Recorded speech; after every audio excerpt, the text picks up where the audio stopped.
Il existe une très grande différence entre bien faire et mieux faire.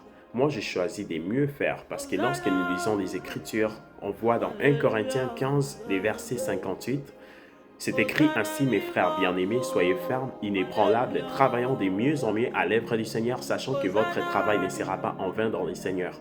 Donc, la récompense est très grande lorsqu'on fait mieux, lorsqu'on se contente seulement de faire bien, de rester dans notre confort.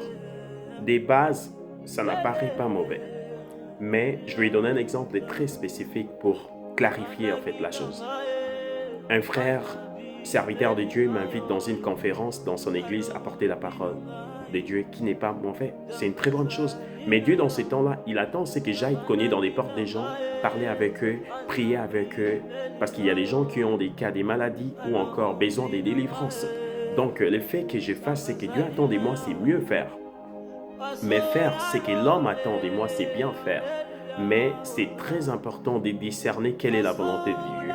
Il va dire dans Romains chapitre 12, le verset 2, ne vous conformez pas au siècle présent, mais soyez transformés par le renouvellement de l'intelligence, afin que vous discerniez quelle est la volonté de Dieu.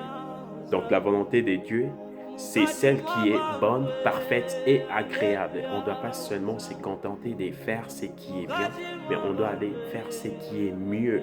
Parce que lorsque tu fais ce qui est mieux, les résultats sont plus productifs et plus rentables aussi, et c'est à l'avantage de tous. Alors je tiens vraiment à encourager quelqu'un aujourd'hui de chercher toujours à faire la volonté de Dieu. Bien sûr que des fois, tu ne vas pas toujours être compris par les gens, mais nous ne sommes pas appelés à nous justifier ou à vouloir toujours prouver aux gens que ce qu'on fait, c'est bien. Assurons-nous toujours d'avoir cet équilibre, de rechercher plus la volonté de Dieu par-dessus tout.